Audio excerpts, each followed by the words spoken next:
Patuloy pa ring nakabantay ang mga pulis sa Kingdom of Jesus Christ compound kung saan pinaniniwalaang nagtatago ang leader nito na si Pastor Apollo Kibuloy. Ano kaya mga posibleng senaryo sa nagpapatuloy na standoff na ito? Alamin natin yan sa punto de vista ni Professor Antonio Contreras. Professor.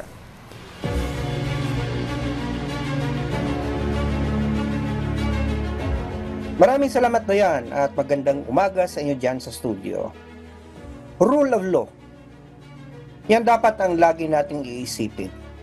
Kahit sino ka man, kahit gaano man kataas ang posisyon mo, kahit gaano ka man kayaman, ikaw ay nasa ilalim pa rin ng prinsipyong ito na dapat nang umiiralay ang batas. Sa nangyayari po ngayon na standoff sa Davao sa pagitan ng mga PNP at ng mga suporta o supporter ni Pastor Apollo Kibuloy, malinaw na meron ditong lumalabag sa rule of law.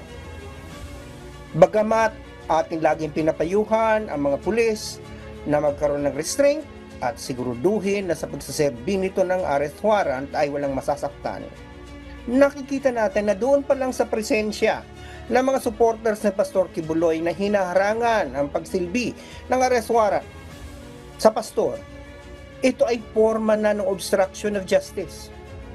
Ito ay malinaw ng hindi pagtalima sa rule of law. Siyempre, nauna na dyan yung pagtatago ni Pastor Kibuloy. Alam niyo po, si Pastor Kibuloy, meron na pong kasong nakasampa sa kanya. Napatunayan na ang probable cause, bagamat hindi pa naman siya nahahatulang guilty, nag-undergo na siya ng proseso sa piskalya at napatunayan na may probable cause kaya may arrest warrant na.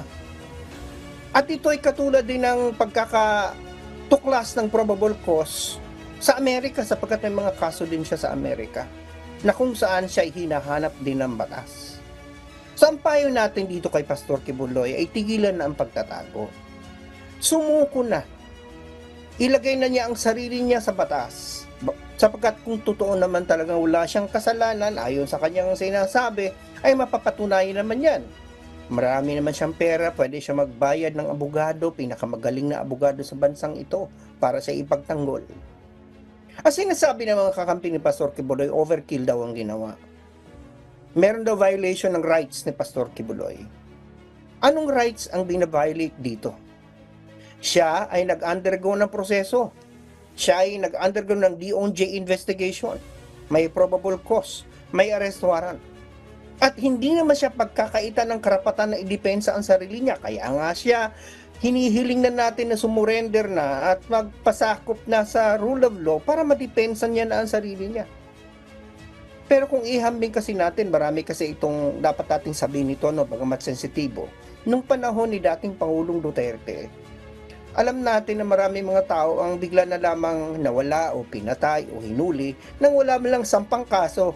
Yun ang pag-aabuso ng kapangyarihan. Yun ang paglabag sa kapangyarihan ng mamamayan. Yung hulihin mo ang tao na walang arrest warrant, sampahan mo ng kaso na kung iniimbento mo lang o kaya ay bigla na lang mawawala. O kaya ay di umano itatakas o manlalaban. Ay yung mga yan ay suspetsa pa lang yan, wala pa silang kasong nasampa. Ngayon malinaw dito na may kaso ng nasampa kay Pastor Kibuloy, may probable cause na. At sana malinawan ng lahat. At muli, pinapayo natin mga pulis, ibayo pang pag-iingat, ibayo pang restraint, para naman walang maging dahilan ang sino man na akusahan ng Estado na nag-aabuso ng kapangyarihan. At yung mga supporters ng Pastor Kibuloy, sana naman maintindihan ninyo na may proseso tayo ng batas. Ang ginagawa nyo na po ay obstruction of justice na. At ang pananawagan ninyo sa pagpapalit ng gobyerno, ang pagpatalsik sa presidente, ay maaari nang ma-interpret na inciting to rebellion. So yun lamang po ang aking punto de vista ngayong araw na to.